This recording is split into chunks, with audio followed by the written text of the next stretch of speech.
Salut la team d'Ico du Sport. Les championnats d'Europe de natation course et d'athlétisme démarrent ce lundi. Ça sera à suivre bien sûr en direct sur d'Ico du Sport. Mais avant de se plonger là-dedans, on va parler de tennis et d'Arthur Fils qui va la nuit prochaine disputer un quart de finale au Masters 1000 du Canada à Montréal. Un Masters 1000 qui a été décapité de nombreuses têtes d'affiche, principalement Yannick Sinner et Carlos Alcaraz qui n'étaient pas là, tout comme Novak Djokovic. Alexander Zverev qui a gagné Roland Garros a été éliminé d'entrée.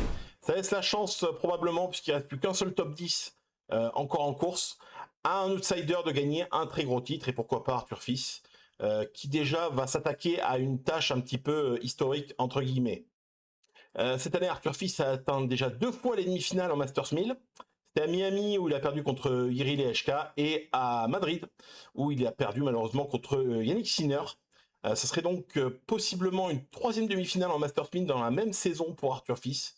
Et Constance de Je sais tes maths sur Twitter m'a soufflé donc la stat comme quoi un seul joueur français a déjà réalisé cette performance sur une seule saison depuis la création de la catégorie en 1990.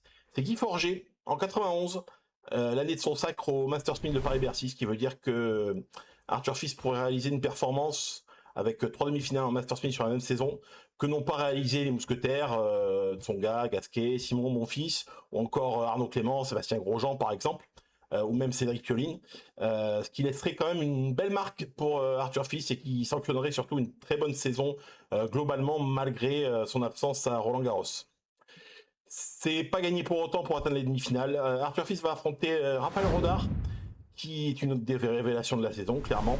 Quart de finaliste à Madrid, à Rome et surtout à Roland Garros, où il a cédé que contre Alexander Zverev, le futur champion. Surtout, il a dominé Arthur Fils pas plus tard qu'il y a quelques jours sur la surface, sur la même surface, le ciment, à l'ATP 500 de Washington. C'était le premier match des deux joueurs depuis Wimbledon. Et Raphaël Rodar s'est imposé en 2 manches, assez serrées cependant. Néanmoins, il faut quand même tempérer ça parce que Arthur Fils a battu Raphaël Rodar sur terre battue à Barcelone, sur la route de son titre. Peut-être une bonne nouvelle, peut-être pas.